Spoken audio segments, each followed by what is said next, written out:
सुप्रभात। एक ब्रह्म ऋषि गृहस्थ संत, एक ब्रह्म ऋषि गृहस्थ संत, यह हमारी आज की आध्यात्मिक चर्चा का विषय।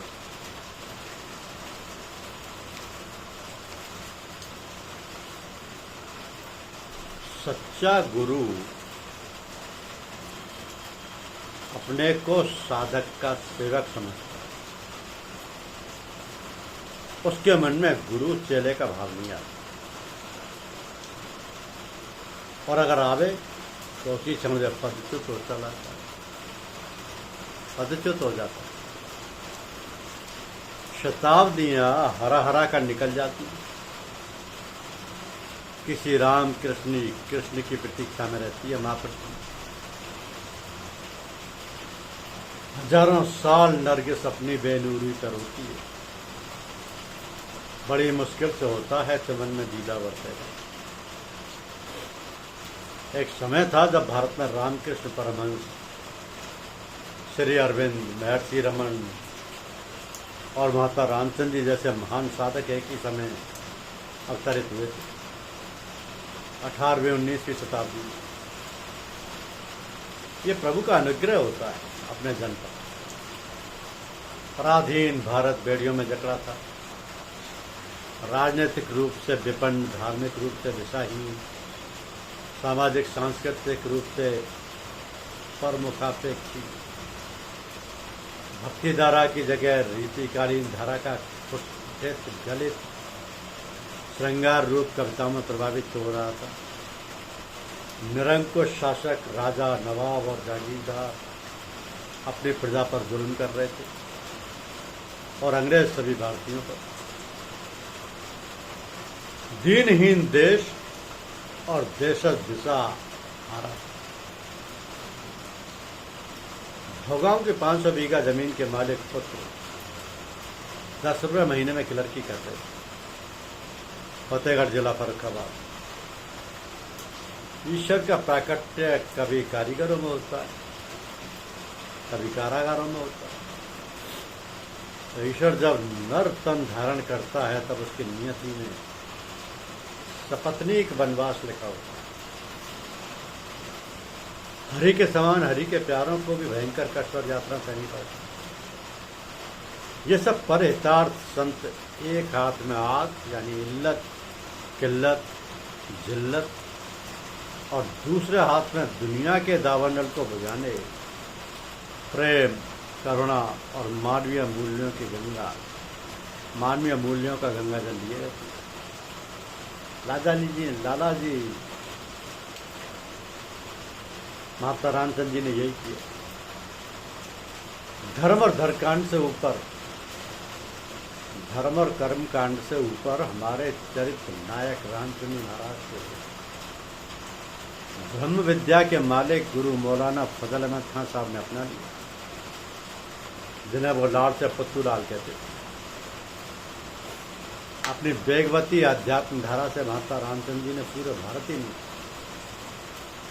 पूरे विश्व की रगों में नई चेतना का संचार कर दिया।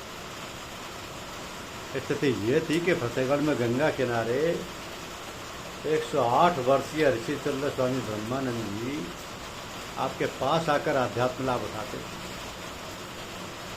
कुछ ब्रह्मचारी नवयुवक जब उनके पास आए तो आपने अपने गंगा तट के आश्रम में ठहरे बटुकों को उन्होंने आदेश दिया कि असली गंगा तो वहाँ महात्मा रामचंद्र जी के निवास पर रह रही है। बटुक गए और लाला जी महाराज की तवज्जो यानी शक्तिपात की गंगा में नहाने लगे। लाला जी एक गुप्त संत थे, किसी तरह की ऐसा उनमें नहीं थी। अपने गुरु द्वारा प्रदत्त ब्रह्म विद्या का प्रचार अहेतु प्रेम से ले करते थे। वे चमत्कारहीन चमत्कार पुरुष थे। उनके पास बैठकर संसार से सताए हुए जीवों को परम विश्रांति मिलती। तो हरि अनंत के समान संत की कथा भी अनंत है। आक्रांताओं द्वारा दलित इस देश की अंतरात्मा में प्रवेश कर अपने अनुयायियों को इस ब्रह्मर्षि गृहस्थ संत ने मालिक की अखंड ज्योति का साक्षात्कार कराया। और कहते थे मेरे गुजरने के बाद दुनिया भूल जाए कि कभी रामचंद्र नाम का कोई तकलीफ हुआ। लाला जी पर हजारों ग्रंथ लिखकर उन्हें समझाया नहीं जा सकता। वे जिंदा किताब थे,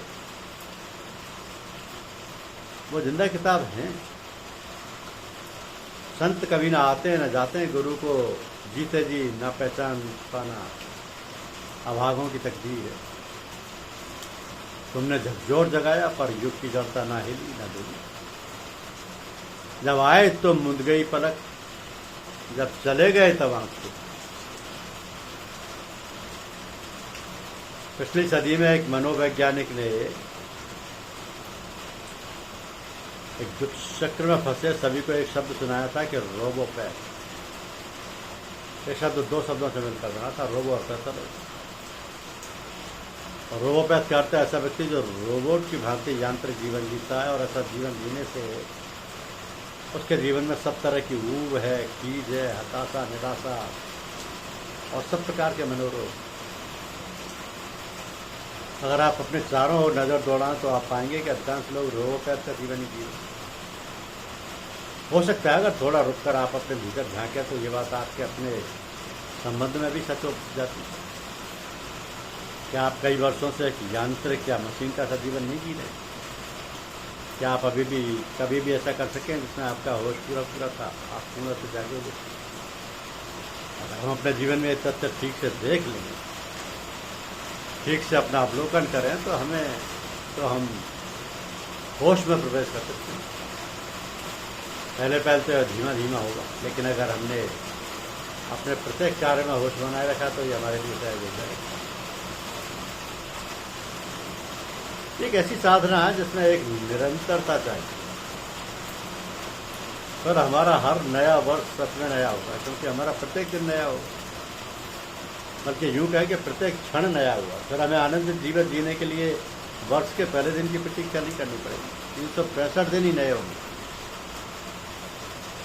लेकिन हम गलत आदतों के शिकार हो रहे हैं। जैसे वर्ष में हम एक बार बाल दिवस मनाते हैं, माता दिवस मनाते हैं, पिता दिवस, ऐसे तरह तरह के दिवस मनाते रहते। ऐसे 1 जनवरी को नया वर्ष दिवस बनाकर एक औपचारिकता पूरी कर देते हैं। इसे मनाने में कहीं भी हमारी निजता नहीं झलकती। चेतना का दूसरा नाम आत्मा है। जो चेतना है वह मौलिक है, आत्मवान है। अगर आप सच में ही नया वर्ष मनाना चाहते हैं तो ये अवश्य मनाएं, सत्यार्थों में मनाएं। ये कैसे होगा? ये ऐसे होगा कि भले ही आपके करते सभी कामकाज वही हों जो सदा से होते रहें, उन सब में आने वाले वर्ष में अपना पूरा होश जोड़ दें। आप पाएंगे कि आपके कार्यों का पूरा गुणधर्म बदल गया। कार्यों में एक नई दिव्यता आ जाए, नई कार्यों में कोई धीमापन आ जाए, तो खर्जली, लेकिन होश ना करें। किसी कीमत पर होश को कम ना करें, निरंतर होश को बढ़ाते चलें। आप पाएंगे कि आपके कार्यों का पूरा गुणधर्म बदल गया है। कार्यों में एक नई दिव्यता आ जाएगी। आपका जीवन एक थिरकन, एक नई ऊर्जा से भर जाएगा। ये निश्चित ही करने योग्य है। अगर आप नए वर्ष में कुछ करना चाहते हैं, चेतना का रूपांतरण, अंतर का रूपांतरण, चेतना की सघनता में आचरण स्वतः बदल जाता है, सम्यक हो जाता है। एक जिंदगी है जो तुम जीते हो, एक जिंदगी है जो तुम दिखलाते हो, एक जिंदगी है जैसी होनी चाहिए, एक जिंदगी है जैसे तुमने बना ली। तुम झूठों से बाहर आओ, लेकिन तुम बाहर आने की चेष्टा से बाहर ना आ सकते। तुम्हारे भीतर सत्य की प्रतीति हो तो बाहर आ सकते। फिर दोहरा, रूपांतरण भीतर से बाहर की तरफ होता है, बाहर से भीतर की तरफ नहीं। आचरण अगर कभी बदले तो अंतस के कारण बदले, अंतस के कारण। सभी धर्म ग्रंथों में कहा गया है कि अहंकार व्यक्ति का सबसे बड़ा शत्रु है तथा यही उसके पतन का कारण बनता है। पुराण में कहा गया है कि यदि विद्वान अपने ज्ञान पर अहंकार करता है तो ज्ञान विवेक की तह तक नहीं पहुंच सकता। संसार के महान वैज्ञानिक न्यूटन अत्यंत विनम्र स्वभाव के व्यक्ति थे। उनके जीवन की एक घटना है कि जब वो मृत्यु शैया पर थे तब उनके अनेक वैज्ञानिक मित्र, शिष्य और संबंधी अंतिम दर्शन करने और आशीर्वाद देने उनके पास पहुंचे। उनके एक साथी वैज्ञानिक के मुख से अनायास निकला, आपका जीवन पूर्ण सार्थक हो गया। आप एकमात्र ऐसी विभूति हैं जिन्होंने कड़े परिश्रम से प्रकृति के रहस्यों को प्रकट करने में सफलता प्राप्त की है। अब कोई रहस्य ऐसा नहीं रहा जिसे आपने ना जाना हो।